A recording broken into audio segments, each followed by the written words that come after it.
আসসালামু আলাইকুম ওয়া রাহমাতুল্লাহি ওয়া বারাকাতুহু। আলহামদুলিল্লাহি ওয়াহদা ওয়াসসালাতু ওয়াসসালামু আলা মান লা নাবিয়্যা বা'দা, আম্মা বা'দ। আমি আপনাদের সামনে নাহু এবং সরফের গুরুত্বের উপর সংক্ষিপ্ত কিছু কথা বলার চেষ্টা করব। ওমা তাওফীকি ইল্লা বিল্লাহ। মহান আল্লাহ তাআলা পবিত্র কোরআনে ইরশাদ ফরমান, ইন্না আনজালনাহু কুরআনান আরাবিয়্যান লাআল্লাকুম তাকিলুন।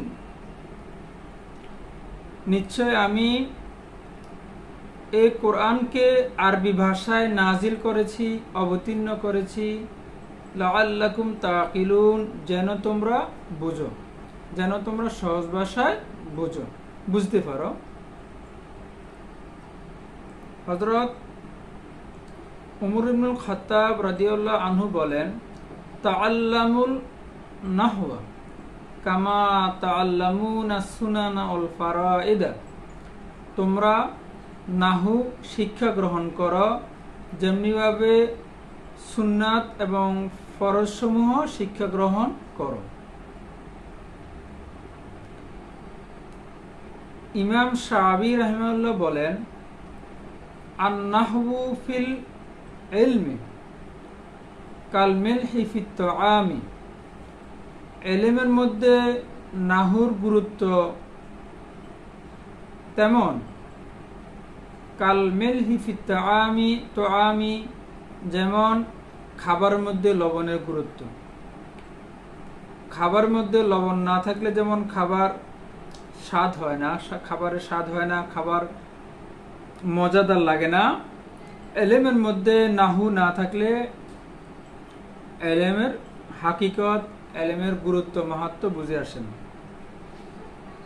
ইমাম শাফিঈ রাহিমাহুল্লাহ বলেন, মান তাবাহহারা ফিন নাহবি ইহতাদা ইলা কুল্লিল উলুমি।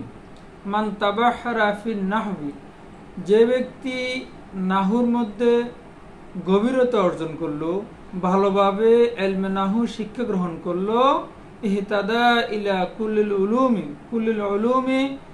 সকল ইলম, অন্য সকল ইলমে তার জন্য সহজ হয়ে যাবে। তো আসলে নাহু এবং সরফের গুরুত্বের উপর কোরআন এবং হাদিস থেকে, উলামায়ে কেরামের বাণী থেকে অনেক কথাই বলা যায় এবং বাস্তবতাও আছে।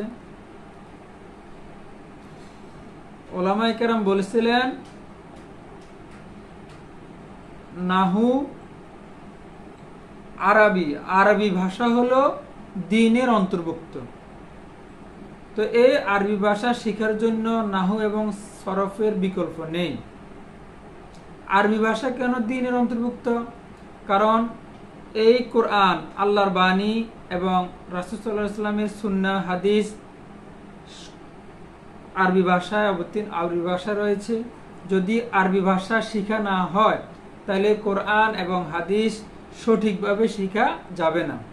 এই যে যুগে যুগে, বিশেষ করে আমাদের বর্তমান যুগে বিভিন্ন ইখতিলাফ, বিভিন্ন মতবিরোধ, আসলে বর্তমান যুগে তো অধিকাংশ ইখতিলাফ না, এগুলো হলো ইফতিরাকের মধ্যে পড়ে, বিচ্ছিন্নতা, প্রান্তিকতা।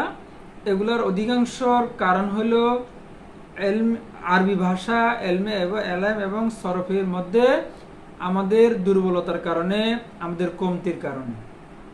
যদি আমরা সঠিকভাবে আরবি ভাষা বুঝতাম, নাহু এবং সরফ বুঝতাম, তাহলে কোরআন আমরা সঠিকভাবে বুঝতে পারতাম, সুন্নাহ বুঝতে পারতাম এবং ফিকহ এবং মাসাইল সহ আকীদার কিতাবগুলো আমরা ভালোভাবে বুঝতে পারতাম। আমাদের আরবি ভাষা, নাহু এবং সরফের দুর্বলতার কারণে কোরআন, হাদিস এবং অন্যান্য ইসলামী কিতাবাদি বুঝতে আমাদের অসুবিধা হয়, আমাদের বুঝতে ভুল হয়। কোন উলামায়ে কেরাম বলেছিলেন, আরবি ভাষা শিক্ষা গ্রহণ করা ফরজে কিফায়া। ফরজে কিফায়ার ব্যাখ্যা তো বোঝা দরকার, আপনারা সবাই বুঝেন। কিছু সংখ্যক মানুষ যদি আরবি ভাষা অর্জন না করে তাহলে সকল মুসলমান এতে গুনাহগার হবে, ফরজ তরিকের গুনাহ হবে। যুগে যুগে যারাই বড় আলেম হয়েছেন, এলমে দ্বীন, এলমে শরীয়তের উপর গভীর পাণ্ডিত্য অর্জন করেছেন, আরবি ভাষা এবং এলমে নাহু এবং সরফ না বুঝে কারো দ্বারাই সম্ভব হয়নি। আমি দু একটা উদাহরণ দিই। যেমন আল্লাহ তাআলা পবিত্র কোরআনে ইরশাদ ফরমান, ইন্নামা ইয়াখশাল্লাহা মিন ইবাদিল উলামাউ। যদি আমি বা যদি কেউ তেলাওয়াত করে ইন্নামা ইয়াখশাল্লাহু মিন ইবাদিল উলামা, নাউযুবিল্লাহ, যদি আমি আল্লাহ শব্দের মধ্যে পেশ দিই, দম্মা দিই এবং ওলামা শব্দের মধ্যে ফাতাহা বা জবর দিই, তাহলে অর্থ পুরোপুরি চেঞ্জ হয়ে যাবে, পরিবর্তন হয়ে যাবে। মানে আল্লাহ তাআলা আলেমদেরকে ভয় করেন, নাউযুবিল্লাহ, তাহলে এটা কুফরের দিকে চলে যাবে। আরো অনেক আছে। অর্থের বিকৃতি মানে হরকতের ভিন্নতার কারণে, হরকতের পরিবর্তনের কারণে অর্থ পরিবর্তন হয়ে যায়, কোনোটা মানে ঈমান হানির লক্ষণ হয়ে যায়। এজন্য আমরা সত্যিকার ভাবে কোরআন এবং হাদিস বুঝার জন্য, আরবি কিতাব বুঝার জন্য, মাসলা মাসাইল সঠিকভাবে বুঝার জন্য আরবি ভাষা শেখা দরকার, এলমে নাহু এবং সরফ শেখা দরকার। আমরা যদি আমাদের প্র্যাকটিক্যাল জীবনে, শিক্ষা জীবনে আসি, যারা মাদ্রাসায় পড়ুয়া তাদের বিভিন্ন পরীক্ষা হয়, নিয়োগ পরীক্ষা হয়, পাবলিক পরীক্ষা হয়, একাডেমিক পরীক্ষা হয়। পরীক্ষাগুলোর মধ্যে বাংলা থেকে আরবি অনুবাদ আসে, আরবি থেকে বাংলা অনুবাদ আসে, এরপরে বাক্য শুদ্ধিকরণ আসে, তাহকিক আসে, তারকিব আসে, হরকত দেওয়া আসে, তাশকিল আসে। এভাবে নস থেকে বিভিন্ন প্রশ্ন আসে, ফেলে মাজি থেকে ফেলে মোজারে রূপান্তর করা, ফেলে মোজারা থেকে ফেলে মাজিতে রূপান্তর করা। এরপরে বিভিন্ন ধরনের প্রশ্ন আসে, সহি এবং খতা, বিভিন্ন প্রশ্ন আসে সেখান থেকে, ফাকরা অনুচ্ছেদ থেকে অনুচ্ছেদ তৈরি করা। এভাবে অনেক ধরনের প্রশ্ন আসে। নিয়োগ পরীক্ষা থেকে শুরু করবেন, বিশেষ করে শিক্ষক নিবন্ধন পরীক্ষা, বিভিন্ন নিয়োগ পরীক্ষা, যে প্রশ্নগুলো আসে আরবি ভাষা বিশেষ করে নাহু এবং সরফ না জানলে তাহলে এই বিষয়গুলোর উত্তর দেওয়া কঠিন, অনেক কঠিন। শুধু মুখস্থ করে সবকিছু আয়ত্ত করা সম্ভব না। এই কারণে আমাদের বিভিন্ন পাবলিক পরীক্ষা, নিয়োগ পরীক্ষায় ভালো করার জন্য, ভাইভা পরীক্ষা ভালো করার জন্য, সর্বোপরি কোরআন এবং হাদিস সঠিকভাবে বোঝার জন্য আমাদের আরবি ভাষা শিক্ষা গ্রহণ করা, নাহু সরফ শিক্ষা গ্রহণ করা আমাদের অতীব জরুরি।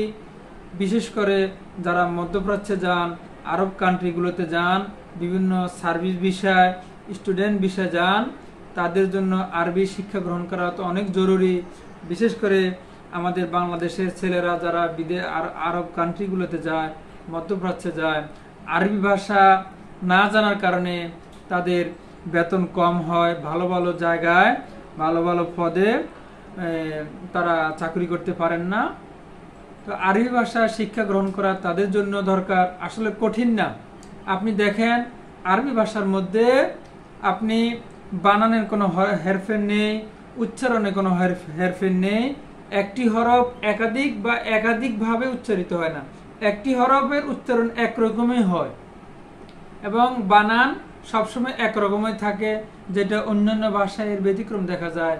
আরবি ভাষায় এটা একরকমই থাকে এবং এর শব্দ ভান্ডার অনেক বিশাল।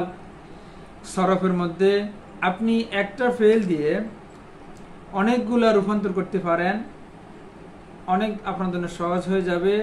তো আমি আপনাদেরকে একটি দাওয়াত দিচ্ছি, আমি নাহু এবং সরফের উপরে অনলাইনে একটি কোর্স শুরু করতে যাচ্ছি ইনশাআল্লাহ 1 জুলাই থেকে। যারা এই কোর্সে ভর্তি হবেন ইনশাআল্লাহ নাহু এবং সরফে আপনাদের যত দুর্বলতা আছে, তাহকিক, তারকিব, বাক্য শুদ্ধিকরণ, বাংলা থেকে আরবি অনুবাদ, আরবি থেকে বাংলা অনুবাদ, এভাবে হরকত ছাড়া আরবি কিতাব বোঝার দক্ষতা, লিখার দক্ষতা, বলার দক্ষতা, এগুলো আপনার অর্জিত হবে ইনশাআল্লাহ তাআলা। যারা এই কোর্সে ভর্তি হওয়ার ইচ্ছা করেন তারা আমার আইডিতে ফলো দিয়ে থাকবেন, সেখানে বিস্তারিত থাকবে। আজকের মতো এখানেই এই সংক্ষিপ্ত কথা বলে আমি আপনাদের সম্মুখ থেকে বিদায় নিলাম। আসসালামু আলাইকুম ওয়া রাহমাতুল্লাহি ওয়া বারাকাতুহু।